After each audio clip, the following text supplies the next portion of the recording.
Good to know. Good to know.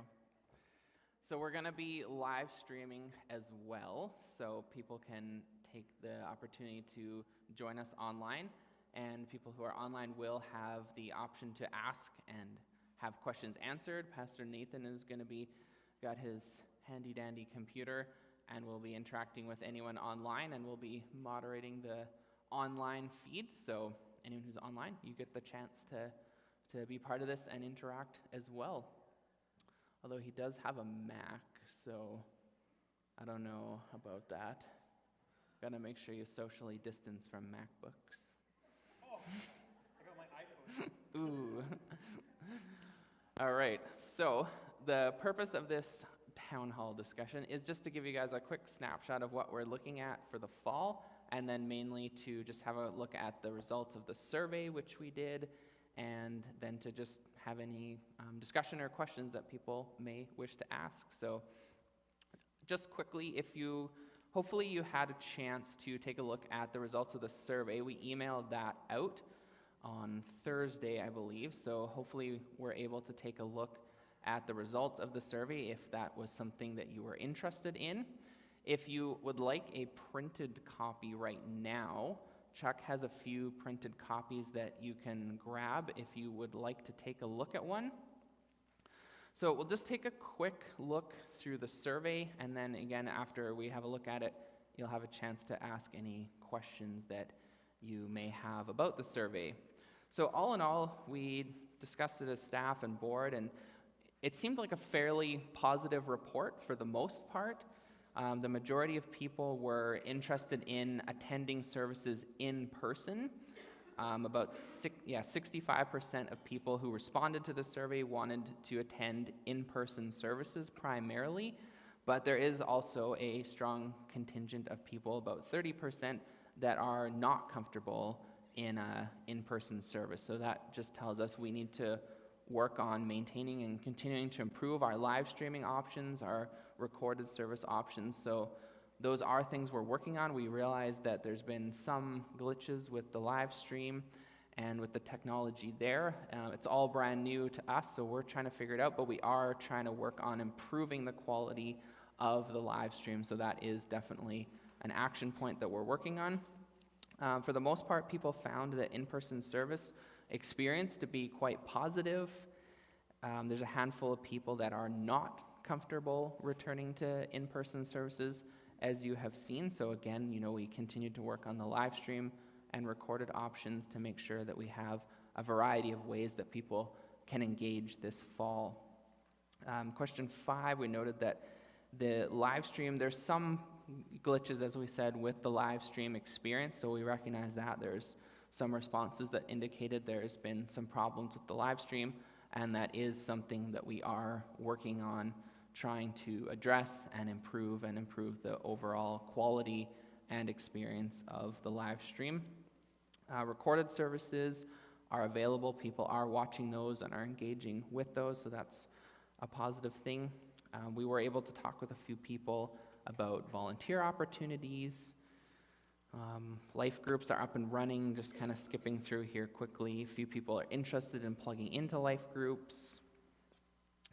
Some people are interested in an online life group, so that is something that we are looking at offering.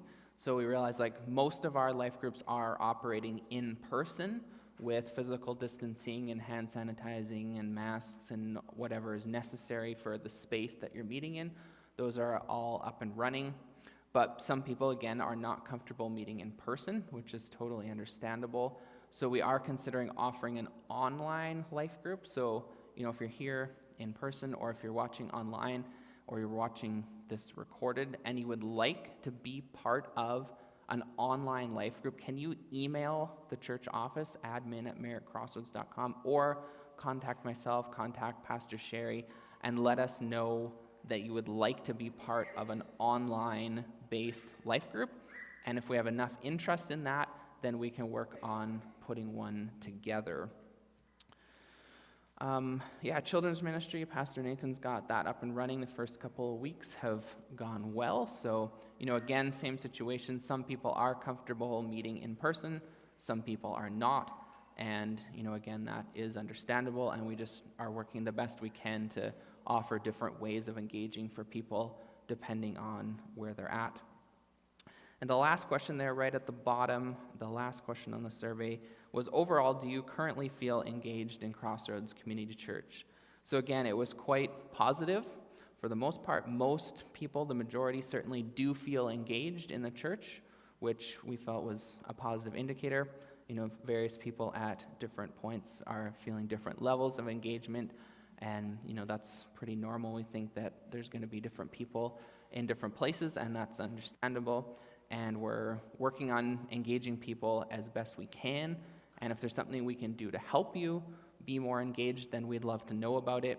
Just, again, contact one of the pastors, send us an email, call us, and we'd be happy to work on options for engaging you if that is something you would like to explore. So that's a quick overview of the survey. I just wanted to share very briefly on kind of what we're looking at in the fall, and then we'll move right into questions. So one of our big things for the fall is that we want to focus more on engagements than just Sunday morning attendance. Obviously, Sunday morning is still important. We're not saying that it's not, but we're recognizing that people are engaging in a variety of ways, not just Sunday morning attendance. And especially when we're limited to 50, we have more than 50 people who would be here on a normal Sunday. So people are engaging in different ways, and that is watching live stream, watching recorded services. People are giving online, even people who aren't attending in person. People are continuing to give online. We've got children's ministry up and running. We've got youth ministry. We've got life groups. Some people are going to life groups because they feel comfortable in a smaller setting rather than being in a large room environment on a Sunday. So not everyone who is going on Sunday is attending a life group. Not everyone who's going to a life group is attending on Sunday. So we're just recognizing that people are engaging in a lot of different ways.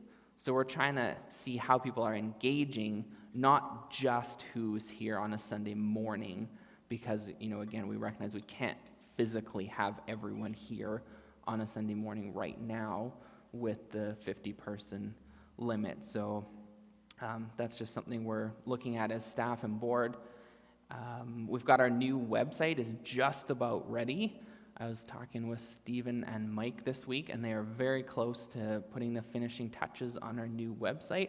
So that is going to be live soon, and we're really excited about that. Once it is live, we'll show you how it looks and everything like that. It's going to be a definite improvement on our old one as far as ease of navigation and the design, the layout. It's going to be more user-friendly. There's going to be more resources available on the website, and a big goal is to have the website be like a hub of resources. So recognize not everyone is online, but the vast majority of people are online, and most people are comfortable using a website and getting on the website. So that's going to be a way that we kind of offer resources to people through the website.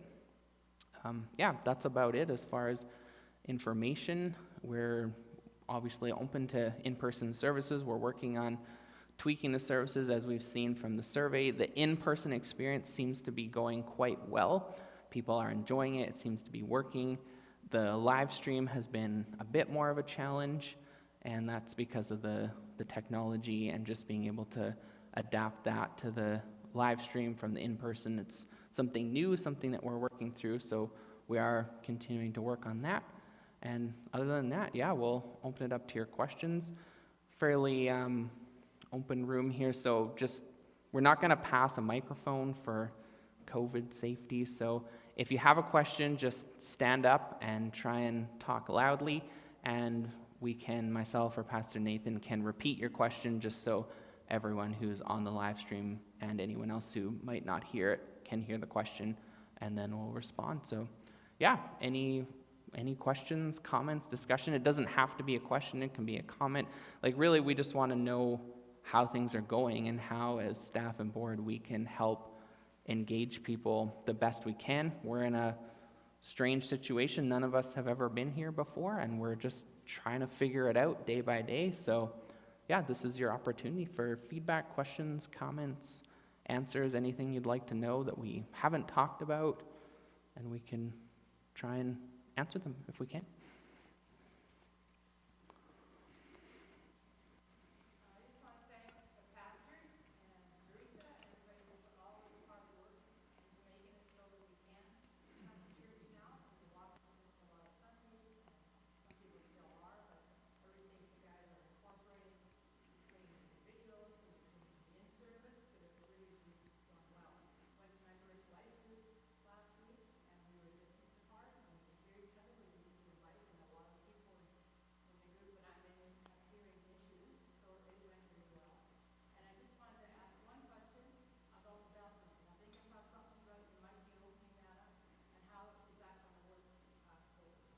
Yes, so Mary Ann is asking about the balcony. She complimented the pastors and staff team, which we very much appreciate.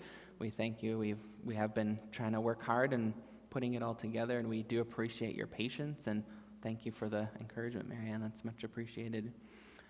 So Mary Ann's asking if we can use the balcony, the upper level of the church. So yes, the short answer is we can. We've just received updated guidelines from the BC CDC and our district office stating that yes, we are allowed to use the upper level in the church. So what will be happening for that, that's actually going to be open next week. So it's going to be the same as on the floor. It's going to be distance, there's going to be hand sanitizing, all of that, but we have to keep the two groups totally separate. There can't be any cross contact to do this safely. So anyone who's using the upper level is going to be entering. We have a side door on the church, which is right over here. If you're familiar, we have there's 11 doors on downstairs or something. We have a crazy amount of doors. But there's a side door over here that goes directly upstairs. So we're going to have a host who will be meeting people outside. They're going to direct people straight upstairs, so you won't even enter the foyer at all.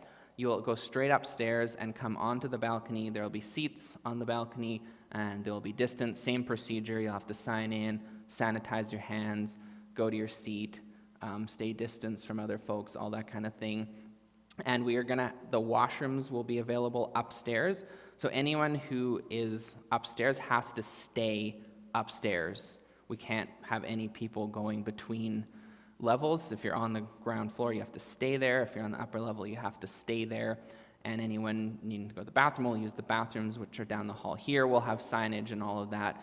It'll be clear. And again, people from the upper level will be exiting through the stairway and directly out into the parking lot. They won't enter the lower level or foyer at all because we have to keep the two groups separate. So yes, so the balcony will be open, and that's going to be available starting next week. We'll have the same sign-up page, but it'll show us two different services because you have to sign up separately. So we're asking that anyone on the ground floor, we're going to reserve that for anyone who might have mobility issues, anyone who'd have trouble with stairs, and for families with young kids, because we want the kids to be able to be dismissed to Sunday school in an efficient manner. So young families, young kids, and anyone who might have trouble with stairs will be on the ground floor. So just keep that in mind when you're signing up. And then, the balcony is open to whoever wants to. Just be aware if you have family with young kids, sign up for the floor. Or if you're going to have trouble with stairs, then don't sign yourself up for upstairs. If the door here is open, will that affect the handicap parking that's out there? No, because we have the sidewalk. There's enough space. Yep. Yeah, Jana was just asking if the door outside would have any effect on the handicap parking spaces, and it won't because there's enough space to have the door open and have the handicap parking spaces still clear. So people can line up on the sidewalk if needed. Can you explain to me where the regulations come from? Who regulates what? Mm-hmm. So Paul Fairfield is asking where our regulations for in-person gatherings come from. So the regulations that we are following come from the BC CDC, which is the BC Centre for Disease Control.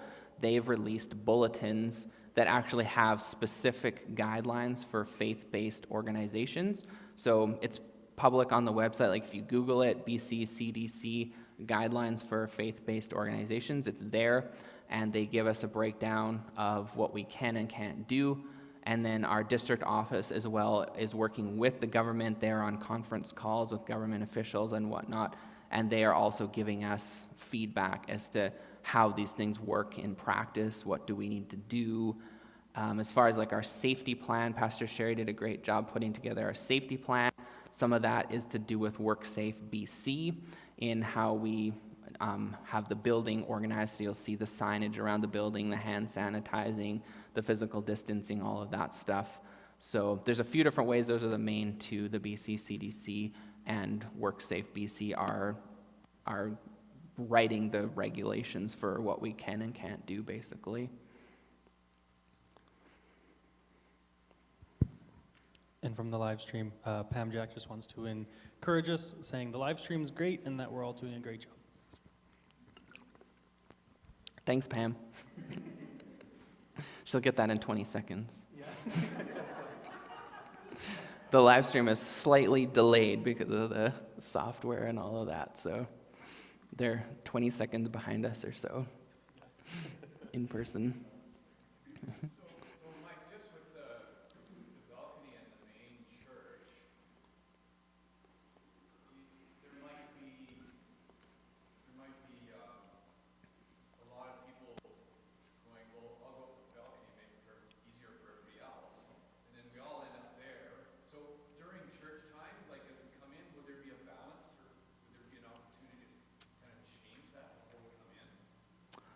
Not really, because we have to keep the two groups totally separate. So Tony's asking just if, for instance, too many people sign up for the balcony, like could we balance people out between upper and lower?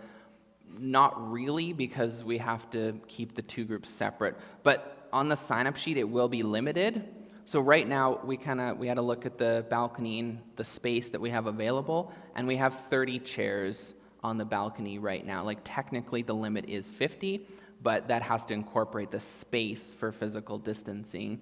So, we had a look at it, and with the space that's available on the balcony, 30 chairs is about the safe physical distancing that we were able to get in right now.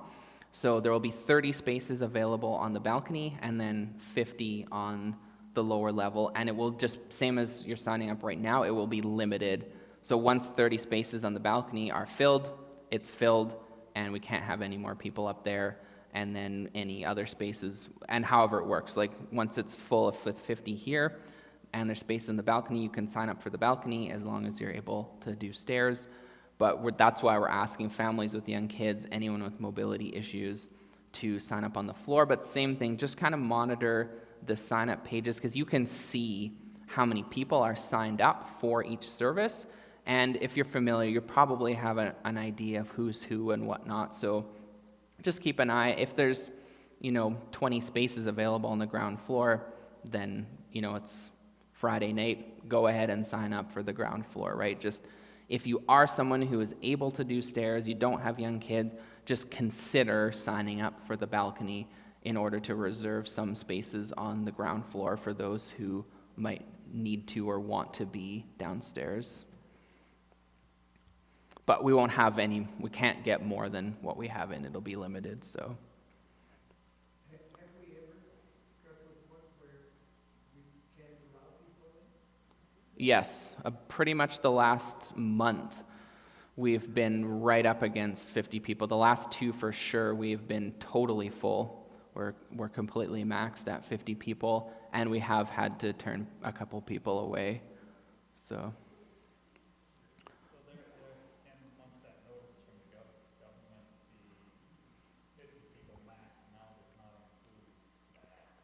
Yes.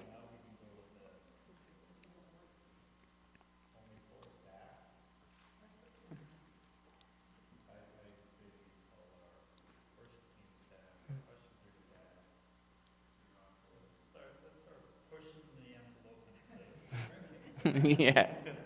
So Andy's saying that on the new guidelines that we just received from the government, we don't have to count staff towards the 50-person limit. So, there is some interpretation in that, like who exactly is staff. Like obviously we have 4 paid staff, so we're for sure saying like those paid staff don't count towards the 50-person limit. As far as that, like, there's different kind of guidelines. It's not 100% black and white on, does the sound tech count as staff? Does the media tech count as staff? So we're still working on that, and we're just trying to figure out what's the best approach to do that. But we feel pretty comfortable with that because we are able to open up the balcony. So between the lower level 50 plus 4 paid staff plus up to 30 people on the balcony on the upper level, we can get 84 people in the building for a Sunday morning service. Although we're in different areas, we will have up to 84 people on a Sunday morning, which we feel for right now is probably going to be enough to get in the vast majority of people who want to be here for a Sunday service. The last couple of years, like, our average year-round attendance has been pretty much right on 100.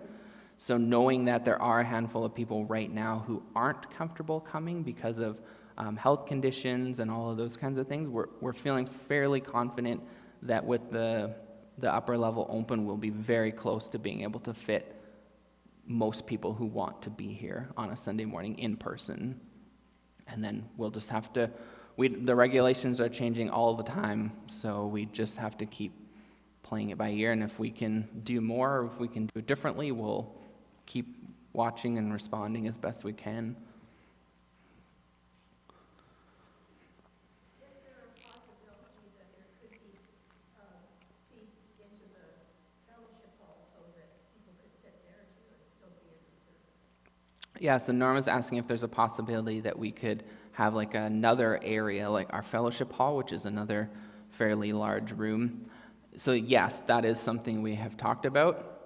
So that was what we were planning to do actually if we weren't able to use the upper level, is to live stream the service into the fellowship hall. And again, it would all be separate. There'd be a completely separate area. There'd be no cross contact. We'd have to be a little bit creative in washroom usage and whatnot so that people are not moving through the same spaces. But it is possible because we have a lot of doors and a lot of bathrooms in this building, so we're blessed that way. So it's possible to get pretty creative in how we utilize the building because it is large.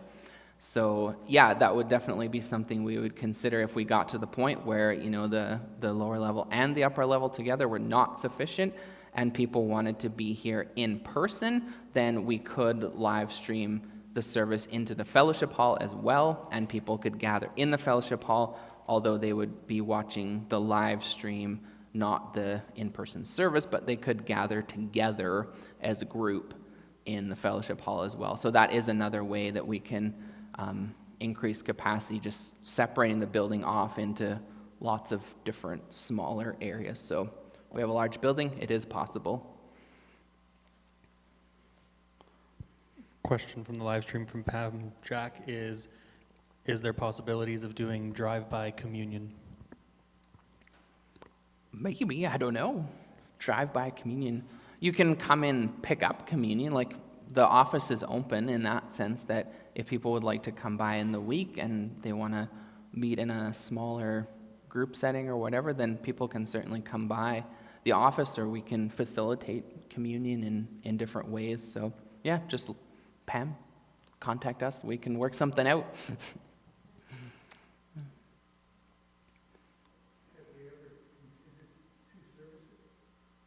So Paul's asking if we've considered 2 services. So yes, we have considered doing 2 services. And those are kind of all the options were on the table, especially where we were limited to the 50 people on the floor.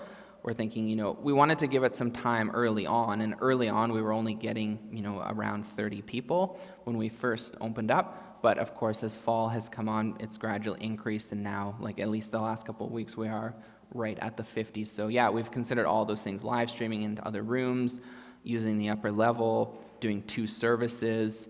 So we decided that now that we are able to use the upper level, we're going to do that first, because that's kind of our most straightforward option as far as we're able to do the same service, just having people in different areas.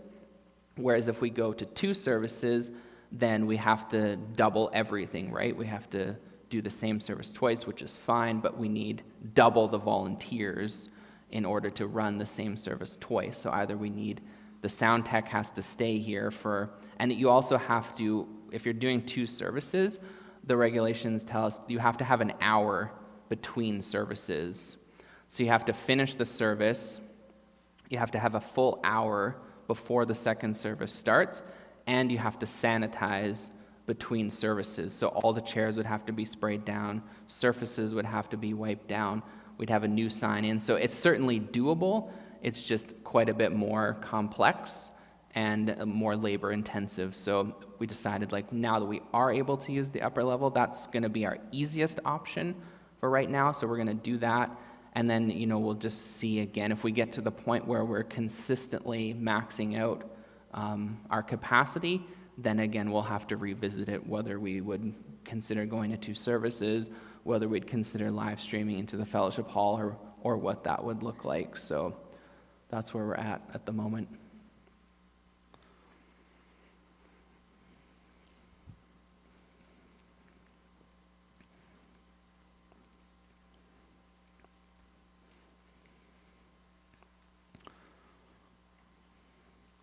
Any other questions, comments, discussion at this point?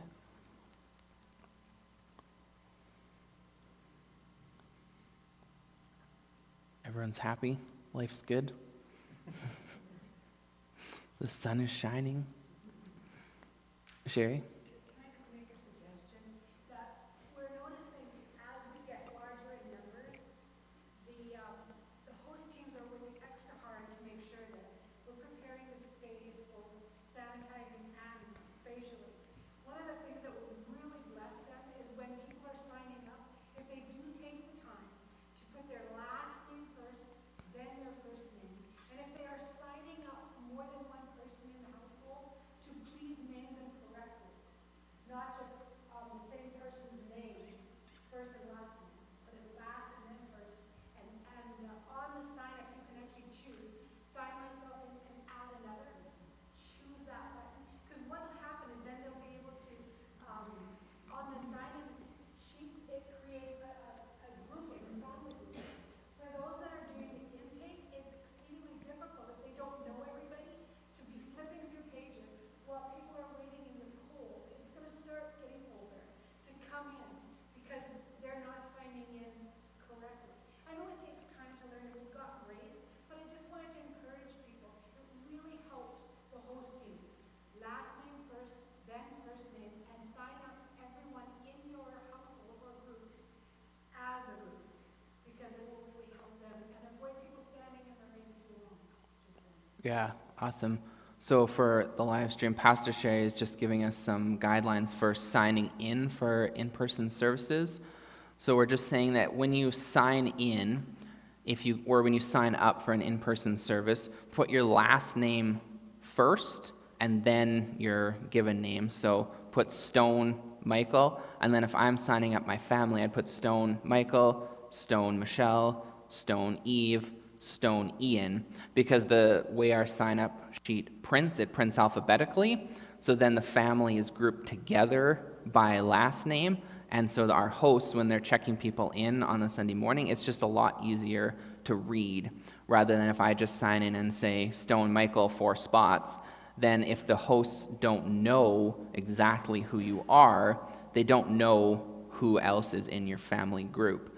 So it just makes it a lot easier if you sign up last name first, and then your given names, and every person in your family, sign them up under your last name and their given name so that it's grouped by family. Just makes it a lot easier for our hosts to read and make sure that we have the correct people signed in each week. Because like Pastor Sherry said, it might be raining, though we're getting into the fall, it's going to start getting colder. We don't want people to have to stand outside in the cold weather for longer than is absolutely necessary. So we're just trying to expedite the sign-in process as much as possible. And then, yeah, we'll have once the upper level is open, which it will be next week, just make sure when you sign in also that you're clear on which level you're signing in for. So just read it carefully. Make sure you just look at what you're signing in for. And to just make sure you're signing in for the correct date, because we've had a few glitches where people thought they had signed up for a certain date and they'd signed up for the wrong date and that kind of thing. It's just fine. Like, we're going to have glitches. That's not a problem. Just double check that you're signing up for the correct date, and now that you're signing up for either the lower level or the upper level, and that you're just aware that if you have mobility issues, you will need to be on the lower level, and we're asking families with young kids to sign up for the lower level as well in order to facilitate children's ministry. Is there any way, like, I've had trouble signing in, is there any way that we get a confirmation that it's complete? Could we get an email when we do it? Yep.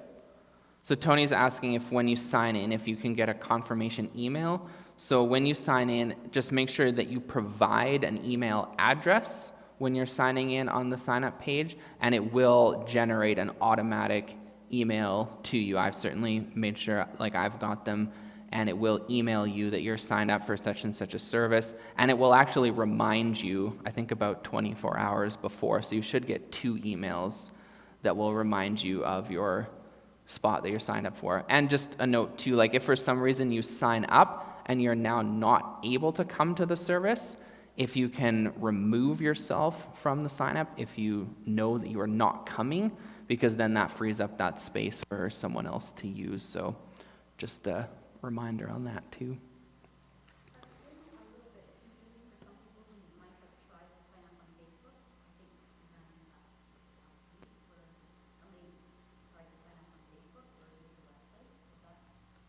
I'm not sure. Sandy was asking if people had tried to sign up on Facebook. What it was is from Facebook, they used the link to go to our website, and then from the website, they used the link to go to the sign-up app. But then there was just, I think, a glitch within the sign-up app. I don't think it had anything to do with Facebook, because Facebook was just routing people to our website, which routed you to the sign-up app. So I think that was just sort of, that was their story where they got there, but I think the glitch was in with the sign-up app at that point. It wasn't with Facebook. Yeah, so we've had fun with all the sign-up stuff. It's been good times. It hasn't always worked perfectly, but we're doing the best we can. And just so you know, too, like, even with the sign-up, like, no one is ever going to see your sign-up information beyond staff unless we had, to do contact tracing. And I think we only have to keep the sign-up for 30 days, 3 weeks. So we only keep the sign-up information for 3 weeks, because if anyone was sick by that time, they would be better anyhow, most likely. So we only need to keep it for 3 weeks, and then that information is gone.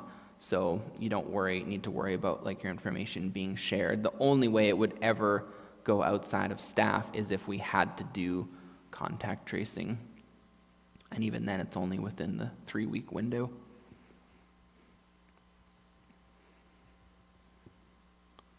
Any more questions, comments, discussion? I just want to say thank God we've been able to do what we've been able to do. And I say we, the staff have led us through this maze, and we're really grateful for that, because I was just missing church so much. And I know I'm away so much in the summer, so I missed the initial reopening. But it's scary about the sign up. It's just not right. We shouldn't have to do that, but we can still appreciate that we can be together. Mm-hmm. And that there's hope in the future, and we can look positively at the future and not say, well, woe is me, we're sick of this already. Yeah, we're all sick of it, but. Agreed. Right? And God's upon it, so that's what we're doing, and I just praise the Lord. Yeah. Thanks, Norma. So Norma was just commenting that it, feels weird to do the sign up, but she's thankful that we are able to meet in person, and we totally agree. We're glad that we can meet in person, and it's been, for the most part, very positive. It's a little bit weird being distanced and not being able to get close to everyone, and being careful with bathrooms and hand sanitizing and all that stuff. But the positive thing is we're here, we're able to meet safely, and it's a lot better than doing nothing. So.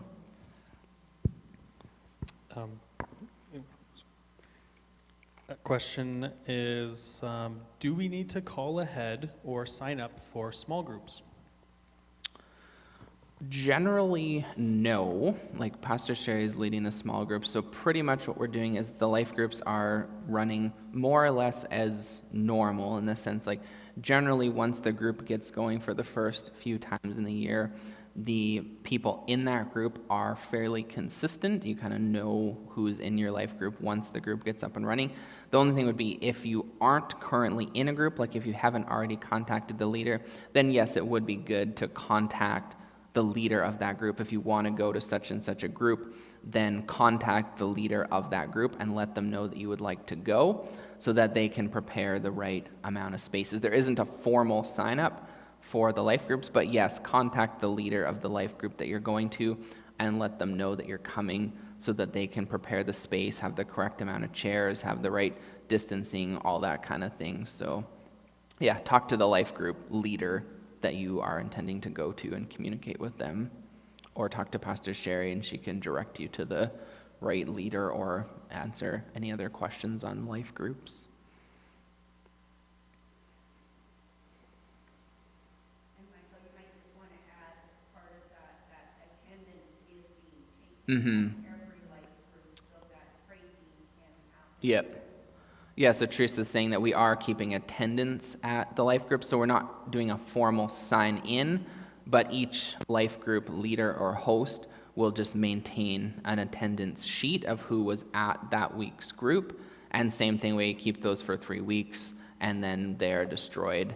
So just, we do keep an attendance if we had to do contact tracing, that we know who was at which life group so we could inform the right people if we needed to do something like that. And same thing with life groups, like do the same thing we're doing basically anywhere.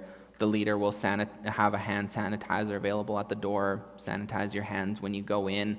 Chairs will be spaced out a little bit more than you're probably used to.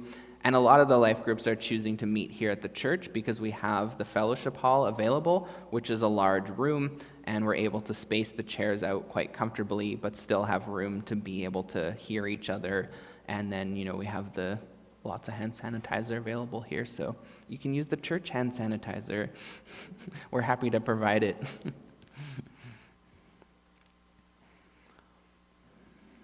I didn't, where my hearing was today, you might have already covered this, but if you're booked on the bottom, and you still want to attend, so you book on the top, on the website, is there an option saying I'm willing to trade for somebody on the bottom and somebody, and the other way around, if you're on the bottom and you don't mind sitting on the top, there should be an option, while I'm willing to trade with somebody that's on the top. Cover that, or is there? Yeah, more or less, like Jim's just asking, like if you were able to trade with someone from the upper or lower level, and pretty much no, because once you have entered the building, you have to stay in the area that you entered. So if you enter the building, like as soon as you're entered, like in the foyer, you are now part of the lower level group. And so once you've been in the lower level, you can't then go upstairs, and vice versa. Like once you've entered the upper level and gone up there, you can't then come downstairs. So the only way would be is if you're in the parking lot and you haven't entered the building and you talked to the host, it's possible that we could make a swap outside, but then it gets really challenging for the hosts in order to make sure we have the right names in the right places. So for the most part, we don't want to do any swapping. I kind of meant that was on the sign-up level before we would get to that point. Yeah, so yes, you could, yes, online, yes, you could, yes. So if you're signing up on the web page, yes, we can swap names back and forth on the web page. That is definitely doable, yeah. And just to be more particular, Mike, when you were in one part of the building, you cannot swap seats. Yes, If you put your rear end in a seat, you can't go find another seat because that was better. yep, Now we can't use the seat you just sat in. yep, yep. Yeah, so Chuck was just mentioning that once you're in the building and you've been selected your seat or got into your seat, you need to use that seat for the duration of the service. You can't change seats with other people and all that because we'd have to sanitize seats and all that good stuff. So, And then just to add to that too, like if you want to sign up, and you're like, oh, the basement's full, but I don't know if I can do the stairs. Just feel free to like call the church or message one of the pastors or someone, be like, hey, just so you know, I'd love to come. I see there's room in the balcony, but I can't use the stairs or something. We could totally like, okay, yeah, well, you know, phone someone who's like, oh, they're okay to go upstairs. Hey, is that okay? And we can easily get that switched ahead of time and Yep. to make sure that works. Yep, definitely. Marianne?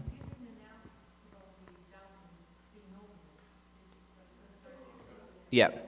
It's going to be going out on the email tomorrow, so we'll have all the details. We were just kind of able to finalize it all this week. We were working out the details and signage and bathrooms and making sure we had all our I's dotted and T's crossed and all that good stuff. So yes, it will go out on the email this week, and you will see on the sign-up page that you'll have the options for upper level and lower level.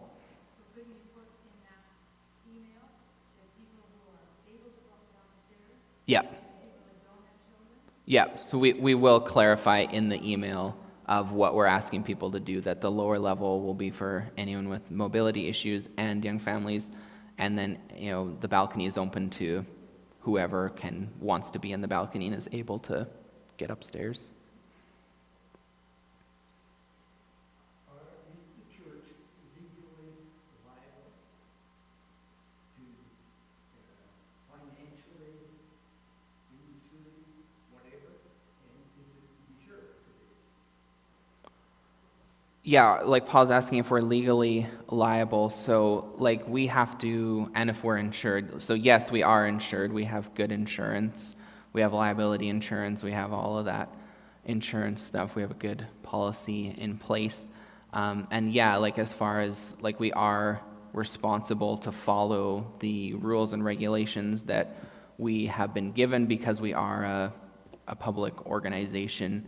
Whereas, like, you know, people have more latitude in what you do in your own home, for instance, because what you choose to do in your own home is up to you, and that's kind of what you're comfortable with. But when we're facilitating church activities or church events or things that are under the umbrella of Crossroads, then we are responsible to follow the guidelines properly and correctly, just like a store or restaurant or whatever is responsible to follow the guidelines for their industry that have been given. Theoretically, yeah, you could be fined, I guess.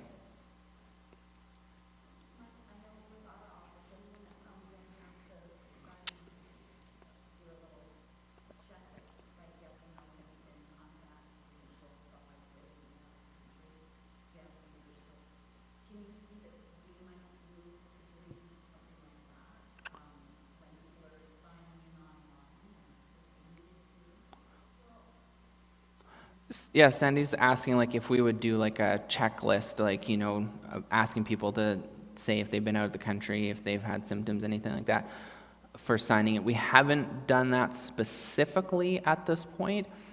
Basically, we're just asking people to use common sense in that if you are sick, don't come to a service, remain at home.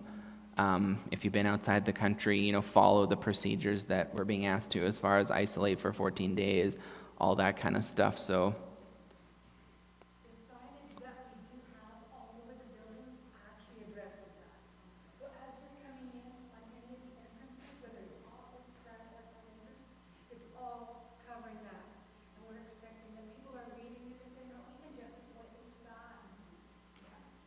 yeah, so it is on all, like as Pastor Sherry said, it's on, that messaging is on all of our signage. So we're asking people, same as anywhere, like if you're sick, don't come to an in-person service because we don't want to take the chance of getting anyone else sick.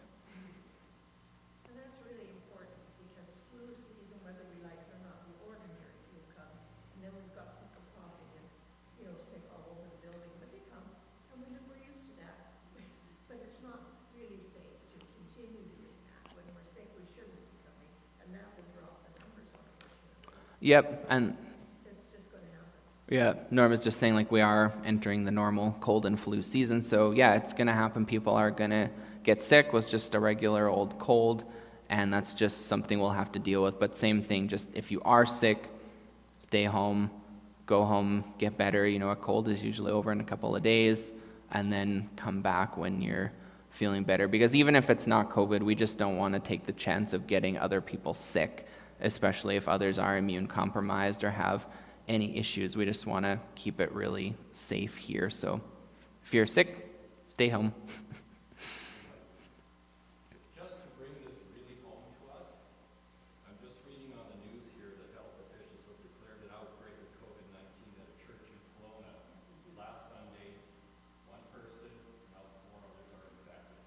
So it's declared an outbreak. When that happens, you shut down, period, full stop. So we just want to make sure everybody follows the guidelines. They're there for a reason, for our own protection, and then we can avoid this kind of incident that's happening there. A church in White Rock, they opened up. A week later, one of the pastors tested positive for COVID and shut down. Huge church. So we just don't want to be that church. So if everybody is responsible for that, we'll be okay. Yes. Is it shut down just for the 3 weeks of after we do a complete disinfecting and sanitizing, and then they can be opened up again? They didn't say, but I would assume that would work. Yeah, so like we, Yeah, so Chuck was just saying for folks on the live stream, if you didn't catch that there has just been an outbreak declared at a church in Kelowna where someone with COVID was at a service, and now 4 other people have also tested positive for COVID, and so obviously that church is now shut down, and presumably it's for the 3-week period once, those people are not sick and they've been through the contact tracing and all of that. But that's the reason that we are asking people just to be extra cautious. Like, if you are in any way sick, even if you're convinced it's not COVID, don't take any chances. Don't come to church if you are sick, because that's the risk we run, that if someone does come to church and they're sick and then other people get sick, then, we get in a situation where we have to shut down and we won't have any services. So it's not the time to take chances with, I just got a little tickle in my throat. Like, just stay home, play it safe, and then, get better, come back next week, and then hopefully we don't get in a situation where we have anyone getting sick.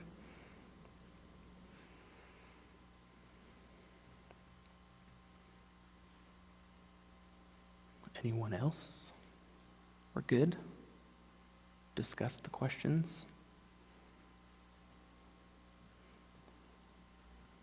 All right. Well, that brings our time to a close, I believe. Any last opportunity? Any other questions, comments, discussion?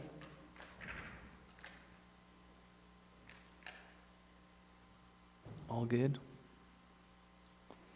Okay, well, we'll just take a chance to close off in prayer.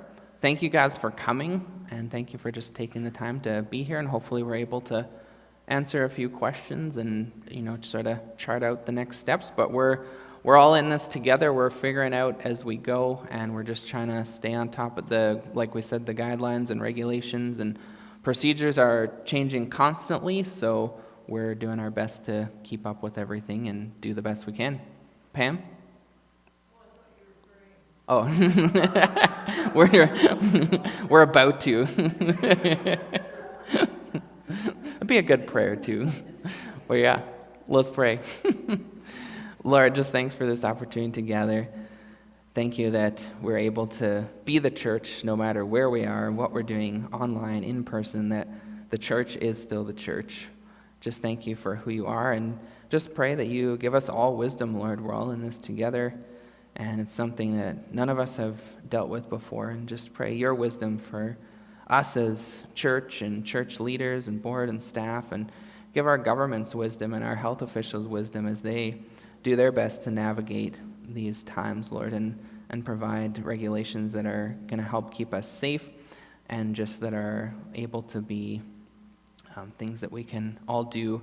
And just pray that you would bring this pandemic to a close and protect people and keep people safe, Lord. And just, we know your hand is on the world, and even in a crazy time, you are still working good things. And we pray this in your name. Amen. Amen. thank you all for coming. Thanks for being here, and stay tuned. You'll have a email probably tomorrow with updates on the upper level and all of that. So have a great afternoon.